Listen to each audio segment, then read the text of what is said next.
I'm going to switch on now.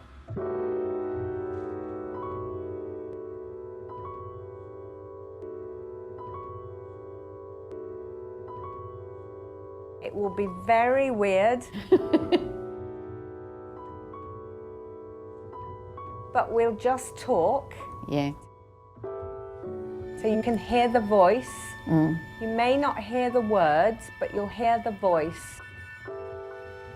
Right. All I want you to think about in the first few minutes is volume. Right. Think about how loud it is and whether you want me to turn it up or take it down. Okay. Okay?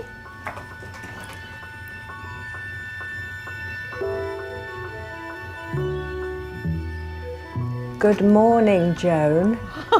Good morning. Oh, it's loud. Very loud. Very loud. Okay. Yeah. Good morning, Joan. Good morning. Is my voice very loud? Yes. Yes? Yeah. Hear mine as well. Yes. Yeah.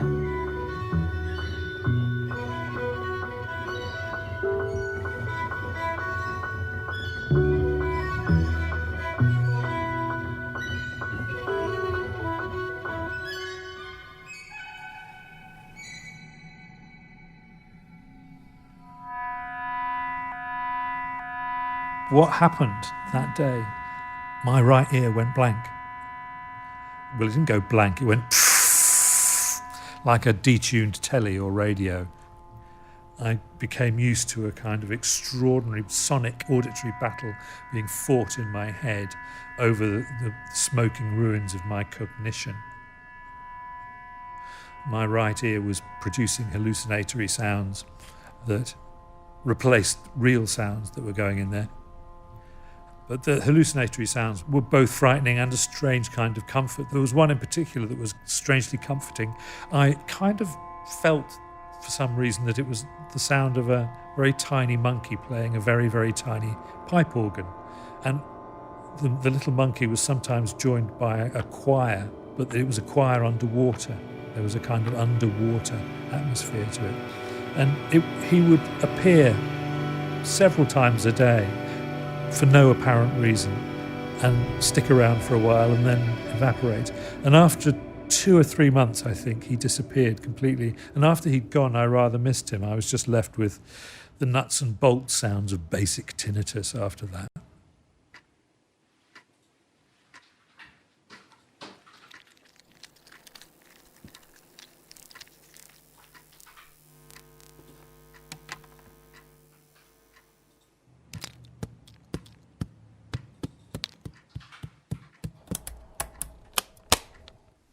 People would miss children having tinnitus because they might be talking about their bees, or they might be talking about having drums banging, or crisp packets crinkling, or for some children it would sound like a ghost. So at night time they'd be really frightened because there'd be this ghost in their room. Very often it did have that kind of sort of ee notion to it. Or one child talked about having a bouncy ball that bounced around in his head. And another one talked about a photocopier, sort of clickety-clickety-click. That would often be the starting point. You needed to understand what they thought was going on in their head and then communicate with them about their bees or their bouncy balls using that language.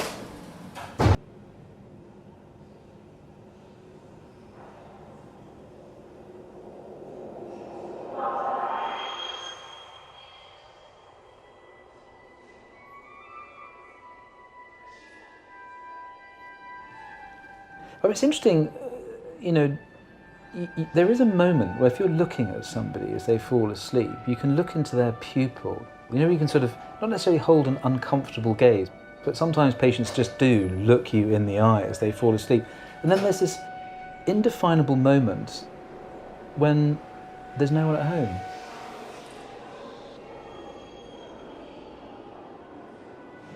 I remember putting a merchant sea captain to sleep, and he looked like Captain Birdseye, but, you know, a bit rough around the edges. And I was just about to give him the anaesthetic, and he sat bolt upright and he looked at me and he said, "Do you believe in God?" And I sort of thought, what a strange thing to say at this moment. And so I didn't really come out with an answer. And then he sort of just fluffed back onto his pillow, looked up to the top of the and said, "I thought not enough miles at sea." And I gave him the anaesthetic, you know, it's just weird.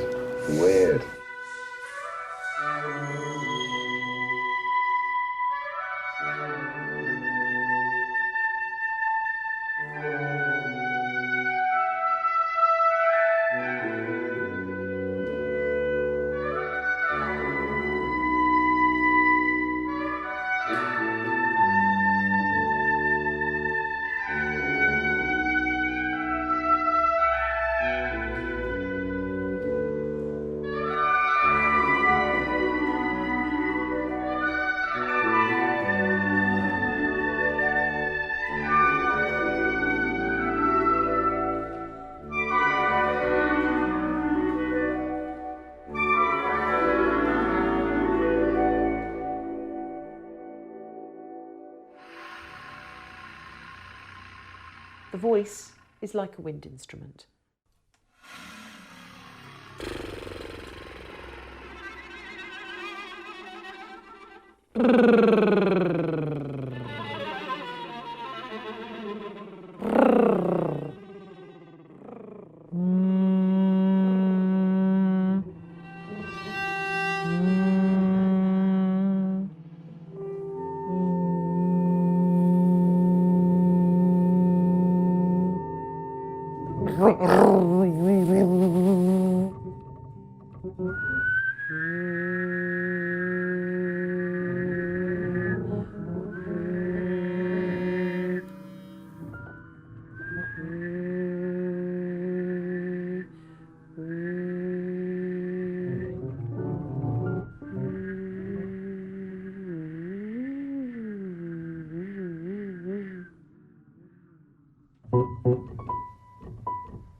So what happened? I have no idea.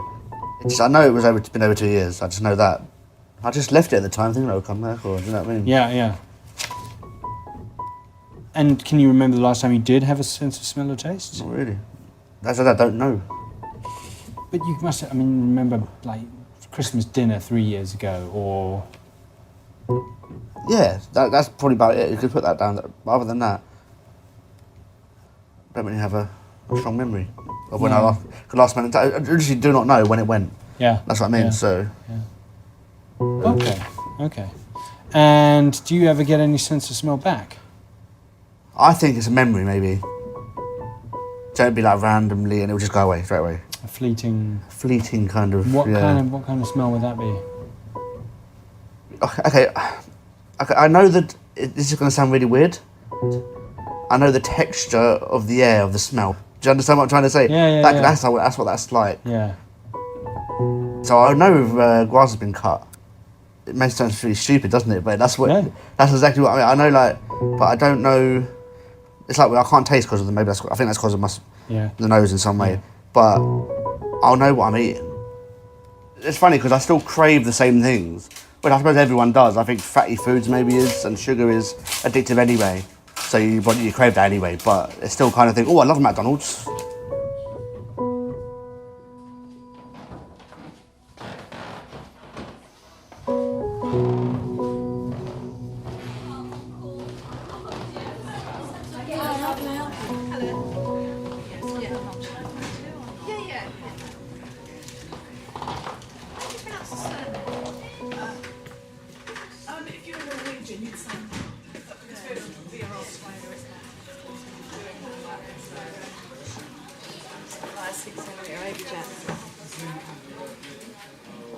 Nice, few deep breaths, and just nice in and out through your nose. And we think about you having a nice warm swim to start with. And so we're going to go deeper and deeper. We might find a treasure box. And I want you to think of 10 things that you might want from the treasure box. 9, 10. Have a little think while we do a little bit of bandage on your tooth there for me, sweetheart. Nice deep breaths.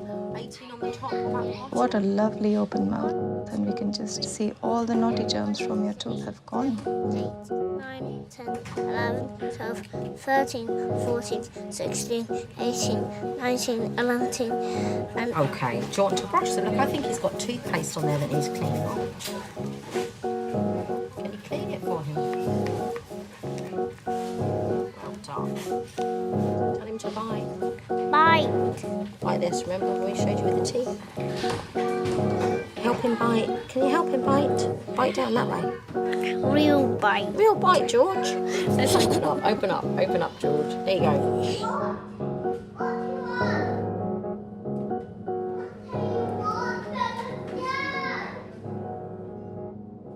I had braces basically all through secondary school. I worked out a brilliant way to deal with those bits of wire that were left sticking out. And do you remember those little silver cola balls that you could buy from penny sweet shops?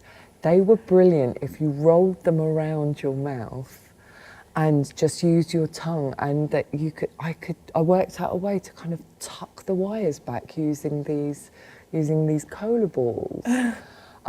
And once I worked that out, that was a turning point because it meant I stopped getting the ulcers.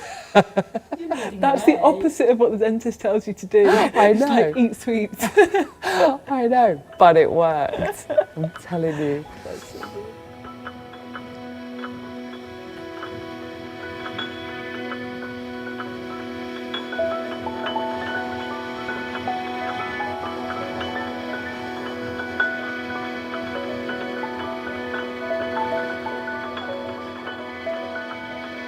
Yeah, because we got a color coding. Red or pink for the toilets. The blue is for the ward. And the green is for the kitchen only. Yellow is for the infection. Bucket, mop, gloves is the same color. You're not allowed to use blue. You're wearing your bed gloves. Blue, blue, blue, blue.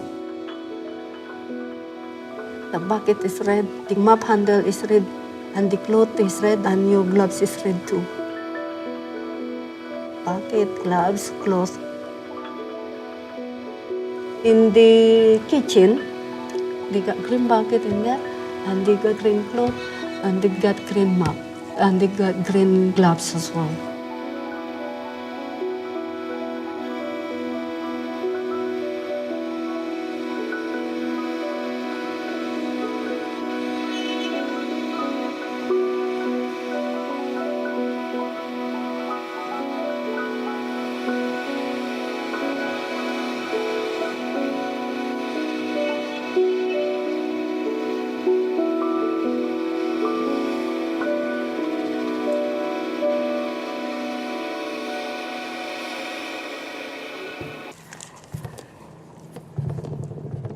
I know this building's probably an Art Deco type 20s, 30s building. And then the older part, which used to be a barracks and things like that, I don't know how old that is. So it almost makes me think of my favourite time in music was where the changeover from the late Romantic period to the jazz-infused modern. All those composers which I like have this betwixt and between, this schizoid thing, like they can't quite make their mind up between having beautiful melodies and someone scratching their fingers down a blackboard. You go in, you've got that of the doors that open and shut merrily for you, but the overwhelming sound is I suppose it's some kind of aircon. It must be very ancient. You'd need a low instrument. You'd need something like a double bass to just be making it, because you feel it. It's a vibration you feel in your body. It's not just a sound you hear with your ears. There's machines, there's vacuum pumps going, there's burrs running. The noises of instruments, drawers closing, drawers opening, new sterile, metallic sort of sounds. But I can tell the difference between gently closing the instrument, like that, this is just the pin touching the bass plate, and a new starter who's banging down like as if they've got some demented flamenco dancer with them. That's that lovely old pipe work, isn't it, Prof? It's the suction. Suction, And the yeah. suction's getting old. And you can hear it's running all the time and it shouldn't be doing that. Yeah. So it's just, it's 20 years old. We're all getting old, Prof. Yeah. It's as old as I've been coming here then. It is, it is.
Right.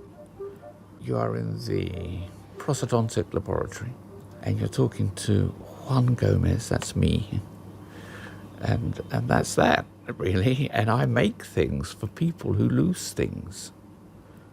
I make teeth for people that lose teeth. I make palates for people that lose palates. I make ears for people that lose ears. Noses for people that lose noses. You'd be surprised what things I make up here. I've got here, I've got a couple of ears. What's this ear? This is an ear. And this is another ear. Now these ears are not what we're going to fit on the patient. These are prototype ears. These are just basically to see if the shape is good. And the shape is good. And then from here, we made the guy a proper ear, and he's wearing it now. A really bad technician is somebody whose work is noticeable, either because it's been badly made or because it's so beautiful. Like the teeth of movie stars. They don't look natural, they look completely fake. But if you have a quirkiness here, a little twist there, an imbalance, little imperfections make things interesting.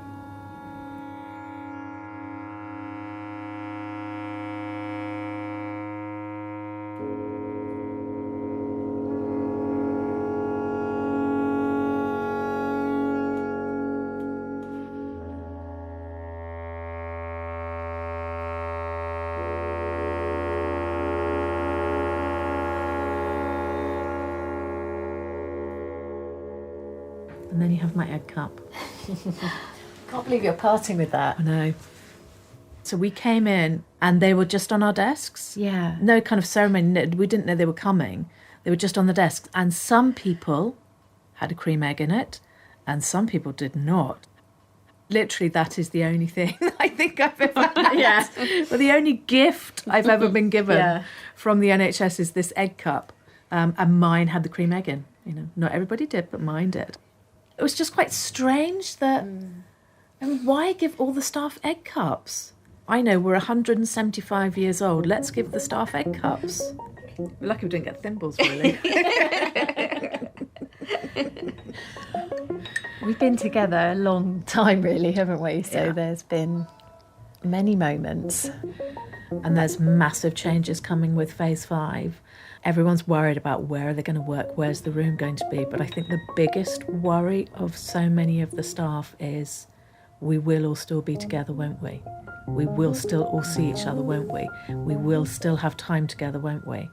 And I think that's really a testament to the friendships and the loyalty that's been built in this building, you know, under this roof.